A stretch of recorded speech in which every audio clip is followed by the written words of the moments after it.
சவுல் அரசர் தாவீதின் மேல் பொறாமை கொண்டு தாவீதை கொல்ல வேண்டும் என்று தன்னுடைய வீரர்களோடு அவர் சுற்றி அலைகிறார்.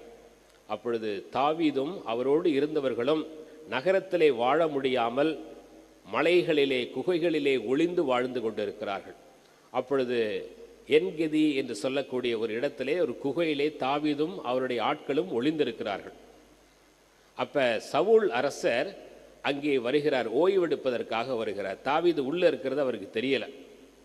ஓய்வெடுவதற்காக குகையில யாருமே இருக்க மாட்டாங்க, தனிமையா இருக்கு, இங்கே பாதுகாப்பாக இருக்கும் அப்படின்னு சொல்லி சவுல் என்ன பண்றாரு, தன்னுடைய மேலாடையை கழட்டி வைத்து விட்டு தூங்குறாரு.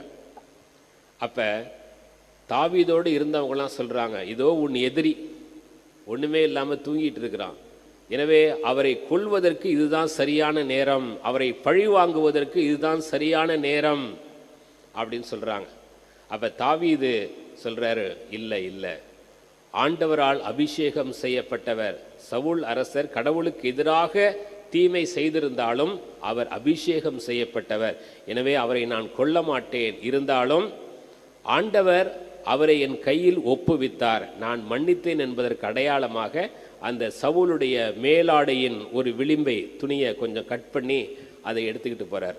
எடுத்துகிட்டு போய் மலை உச்சியில் அந்தன்ன பக்கம் போய் சவுல்கிட்ட கூவி அழைக்கிறார், இந்த துணியை காட்டுறார். சவுலே, நீ என்னை கொல்ல தேடுகிறாய், இன்றைய நாளிலே ஆண்டவர் உன்னை என்னிடம் ஒப்புவித்தார், நான் நினச்சிருந்தா உன்னை கொண்டிருக்கலாம், பழி வாங்கக்கூடிய எண்ணம். அப்போ தாவீதுக்கு அந்த மெச்சூரிட்டி வருது பாருங்க, முதிர்ச்சி, இமோஷனல் மெச்சூரிட்டி.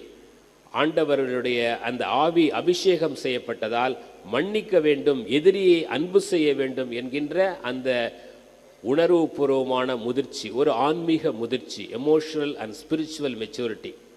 அப்போ சவுல் உணர்கிறார், ஆகா நம்ம இவரை கொல்ல தேடினோம், ஆனால் இவர் கையில் நம்ம மாட்டியிருந்தாலும் இவரை நம்மளை கொல்லாமல் மன்னிச்சு விட்டுருக்கிறாரே அப்படின்னு சவுல் உணர்ந்து கொள்கிறார்.